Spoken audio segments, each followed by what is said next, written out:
All right, all you cool bobcats and kittens. I know it's been an exciting 2 days. Just wanted to, Tammy and Sandra and I have been talking. Just want to give you a couple thoughts to work through today. Keep in mind what Tammy sent yesterday. Big things we want to try and get anybody who's not been on a live call with you yet. We want to get them live in front of you at some point, even if it's just a 2 minute one-on-one. If you're still having people that are really having trouble connecting, make sure you get them that form. Make sure you get them to us so that we can get them online. We don't want you to be not be able to teach them just because they can't get their iPad to work. So thoughts about today. What do you want to accomplish personally? What do you want to grow at a little bit? Couple things to focus about now as we move forward. Your home page, your digital session page, what are they seeing on there? Is it used for information? Is it directing them somewhere?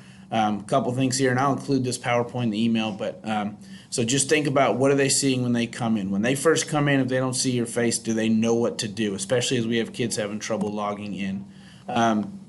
How are your students going to find you when they get there? Consider for even these next 2 days, if you can be live all day, even if you're not working with the kids live, just consider leaving that live session open so that when new people come in, they have a way to interact with you. We can turn on the doorbell feature on Zoom so that when somebody enters the waiting room, it gives you a little ding dong and you know.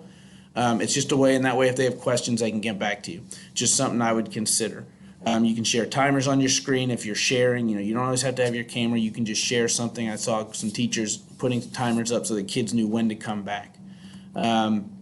What if a student joins late? That's what we said. If you're home late, make sure you've got clear instructions on your classroom page and also on that digital session page so they know what to do even if they can't find you. And also thinking about it, we know there's going to be kids as we get going that they just can't join you that day for whatever reason. But if they come that night, do they know where to go?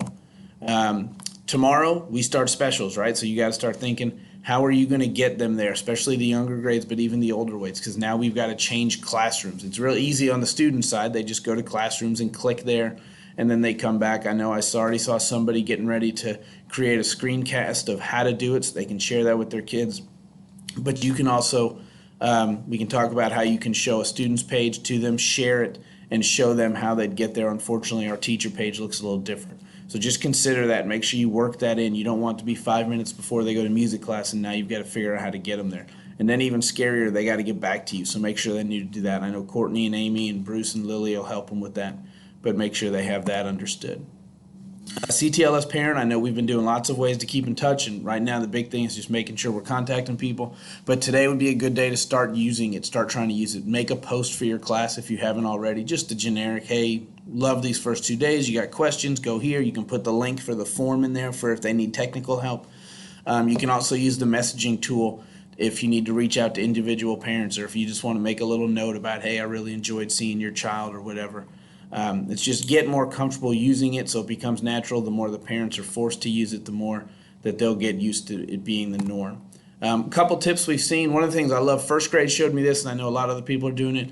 If you know how to extend your screen, function F8 and give you those options if you're hooked up to your Recordex, and then you can actually slide your Zoom call over so that your Zoom is up on your Recordex, and then you can have your other screen, your laptop, for all your work stuff. And plus it makes it bigger. That was a great idea that I saw. If you hover over a student's name, it'll show you a little blue box in Zoom. You can click on that and you can rename them so they're not just BrewLab or whatever.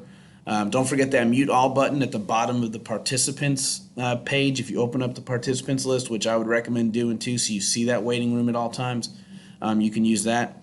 Teach the kids how to use speaker view up in the upper right corner of your screen. I don't know why I'm doing that, but you'll see they can change from speaker to gallery view. If they go to speaker view, it's going to make you way larger than everybody else, and that's really good if you are sharing something on paper. If you've got your document camera showing something, it just makes it larger. If you're sharing a book that you're reading them. And then if you don't know how, remember you can go into Edge, and then up in the right corner open an in private window. And that's how you can log into an actual student's page. You can't go through Chrome because you're already logged in. The streams get crossed somewhere.